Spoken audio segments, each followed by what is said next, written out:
Hi, Sam and Charlie. This is for you. Down to the sea with Mr. Magee.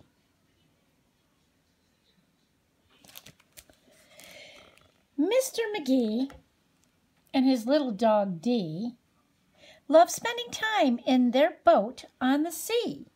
So early one morning at 6:32, they made a decision, and that's just what they do.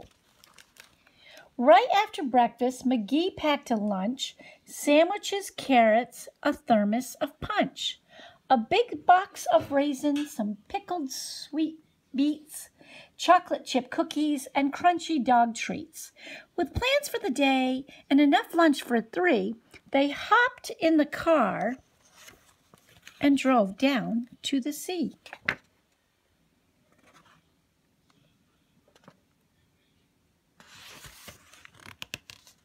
The pair left the dock at 7 o'clock and motored their way around Eagle Egg Rock.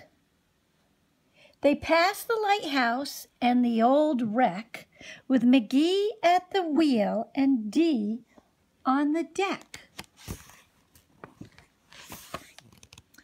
They suddenly spied off the bow to the east a big pot of whales. There were 50 at least, splashing around in the bright morning sun, feasting on shrimp and sardines by the ton.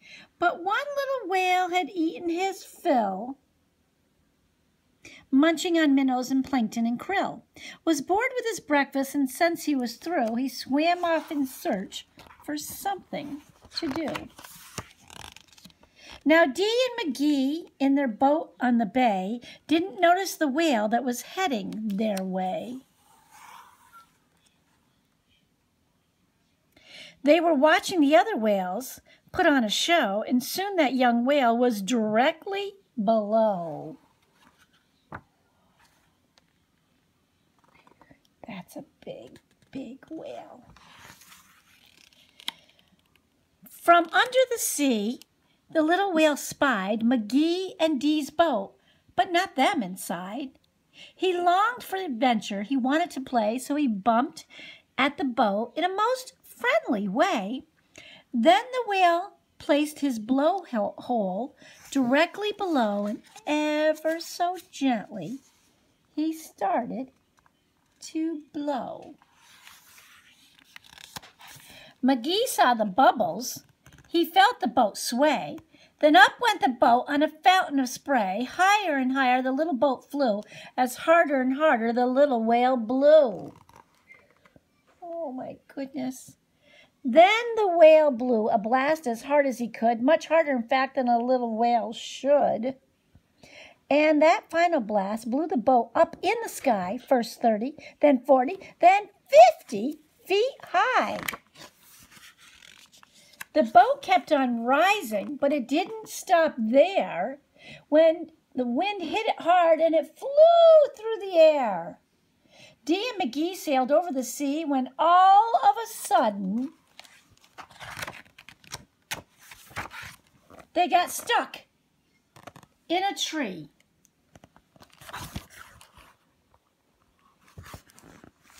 They got stuck in a tree.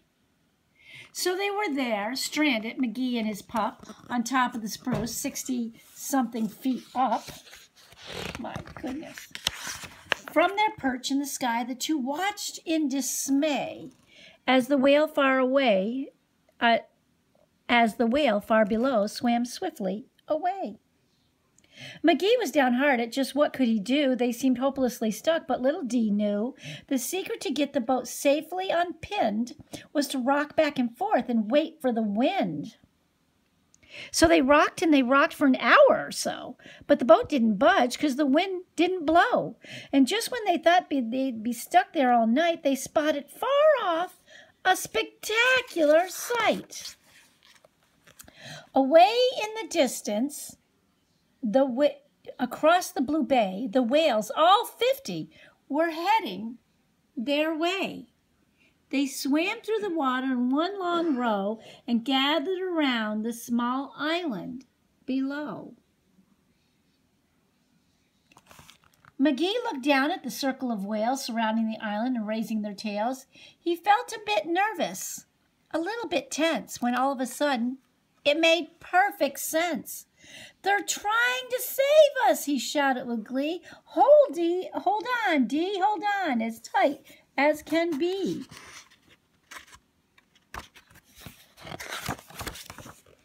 Their whales slapped down in a thunderous crash, which in turn created a super high splash that covered the island, raced up the tree, and dislodged the boat and set them both free. Dee was so happy she let out a yelp. Magee tipped his hat to the whales for their help. "Thank you, my friends, for saving the day." They all waved goodbye, and the whales swam away. On the way home, little Dee had a thought. What about all the food they had brought? In all the excitement, they ate not a bite. So they saved it and had it for dinner that night. Yum. The end. I love you, girls.